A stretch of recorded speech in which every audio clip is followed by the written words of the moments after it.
Welcome to the Visa Mo, Sagot Ko, ang kauna-unahang lingguhang talakayan ng mga bagong balita at batas ukol sa Australian Migration Law and Process. Tuwing Miyerkules 6 to 6:30 ng gabi mula sa AusPac Visa.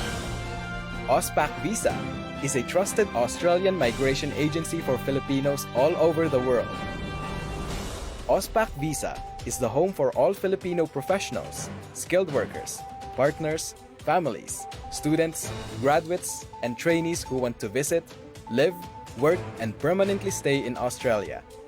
Makipanayam dito sa Visa Mo, Sagot Ko, ang kalahating oras na talakayan ng mga balita, batas, proseso, at mga isyung tungkol sa pag-a-apply ng Australian visa.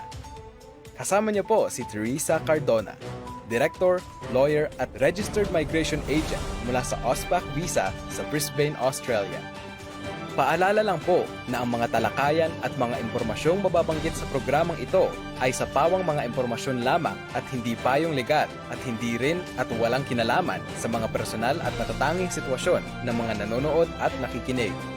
Ang Australian Immigration Law ay madalas na nagbabago kung kaya't makabubuti na ugaliing magsayasat at humingi ng payong akma sa inyong pansariling pangangailangan. At ngayon, live mula sa Brisbane, Australia, ang inyong host at tagapagtalakay ng mga balita, issue, batas at proseso na nauukol sa Australian Migration and Visa Application, Teresa Cardona, Director, Lawyer, and Registered Migration Agent from AusPac Visa. Hello, magandang gabi po muli. It's 6:30 to 6:30, Wednesday po muli, Miyerkules po muli. Nandito po ang Visa Mo, Sagot Ko, hatid sa inyo ng AusPac Visa. Pasensya na po ngayong gabi, medyo maikli po itong ating programa. So siguro mga 10 minutes lang po tayo ngayon na bibigay ng kaunting kaalaman tungkol sa COVID visa. Sapagkat nandun po kami sa kabilang discussion group doon po sa Pinoy Migration to Australia and New Zealand, we are also discussing the agricultural visa. So yung mga interesado po sa agricultural visa, so punta po kayo doon sa Pinoy Migration to Australia and New Zealand, doon po tayo magkita-kita. Pero dahil po nakapangako po kami sa inyo na magbibigay kami ng kaunting kaalaman tungkol sa COVID visa, gagawin po namin pero yung maikling version lang po and then itutuloy po natin next week para talakayin natin yung 400 series ng mga visa, na mga temporary visa. So, kagaya ng napangako po namin sa inyo, ito po yung subclass 408 COVID visa. Pero bago po yan, magandang gabi po. Nakalimutan ko na kayong batiin. Magandang gabi sa mga nakikinig at nanonood po ulit at sumusubaybay po sa amin.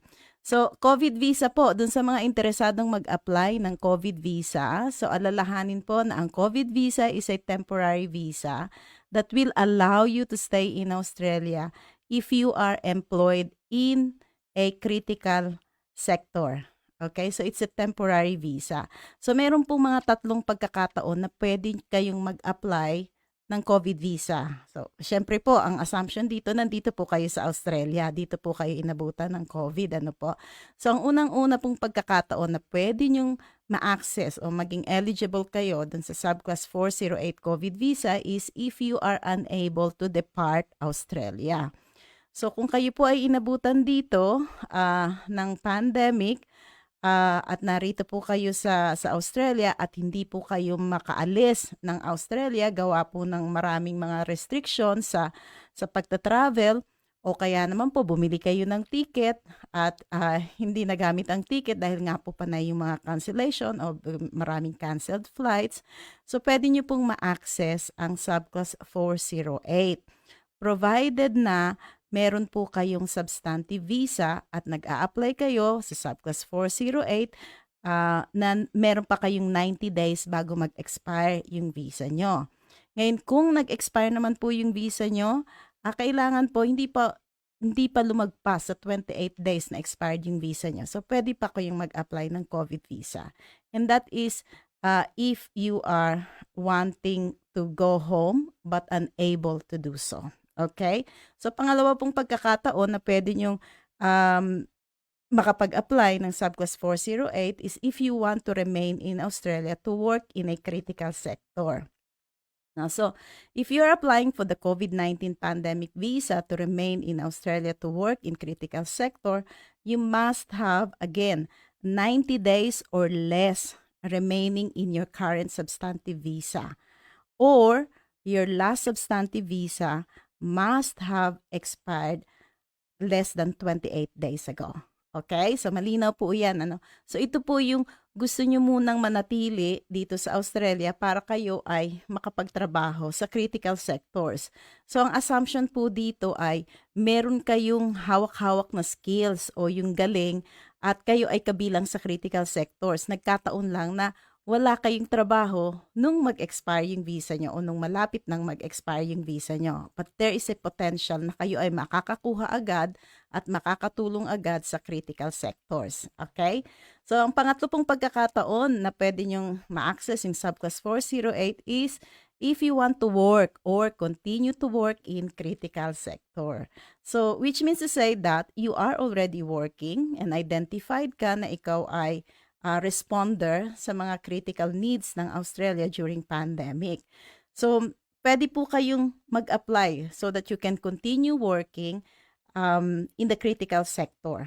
Okay? So, lagi kong binabanggit critical sectors, no? So, importante pong alam kung ano yung mga critical sectors na yan. So, andyan yung agriculture, food processing, healthcare, aged care, disability care, child care, and tourism and hospitality. So, yung mga sectors po na yun, kung nagtatrabaho kayo dun sa mga sectors na yun, kahit na ano pong role, pwede nyo pong gamitin iyon para kayo ay makapag-apply ng subclass 408. Okay, so ano yung mga requirements? Requirements, first thing, 90 days or less remaining on your current visa. So, pag malapit nang mag-expire yung visa, wag niyo na pong antayin na nag-expire na. Mas mabuti po na meron pa kayong visa. At sa palagay nyo ay meron kayong isa dun sa mga tatlong pagkakataon o reasons na sinabi ko kanina, just, go for 408. Huwag nyo antayin na ma-expire kasi po, may impact yun sa anong klaseng bridging visa ang pwedeng ibigay sa inyo after lodging an application. And kung kabilang po kayo dun sa binanggit kong mga pagkakataon na yun, iwasan po yung bridging visa visa, no? Kasi po yung bridging visa, that's an arrangement to go home. Pero kung kayo po ay merong skills na kailangan and part of that critical areas, you can stay in Australia. Okay? Because kailangan din naman po kayo ng Australia in as much as kailangan nyo rin yung Australia. Okay, so you have to have enough money to support yourself. Papakita yung kakayahan nyo kasi baka wala pang trabaho, mabuti na yung may pera kayong hawak. No? And then health requirement, kailangan pong magpa-medical. And then GTE, GTE po, Genuine Temporary Entrance. So, nag-a-apply ka ng COVID visa dahil ito yung sagot sa pangangailangan mong temporary. So, alam natin na yung COVID visa is not to stay here permanently. So, hindi po forever yan. So, hindi pwedeng COVID visa, COVID visa, COVID visa, COVID visa, no? So, alam natin at some point, COVID will have to go away. It will have to disappear and we can get on with our normal lives. So, pansamantala lang po ito, temporary. So, you shouldn't be using this in order to make yourself established permanently in Australia. Because, as I've said, this is a temporary event and the government is just responding to this temporary need by employing temporary workers to actually solve the issues, the critical issues brought about by pandemic. And you should have not a visa canceled or refuse application. Okay? So, in those areas na meron kayong refusal, seek some legal advice, no? Baka may magagawang iba para sa inyo. All right? So, again, this visa is for free. So, there is no fee.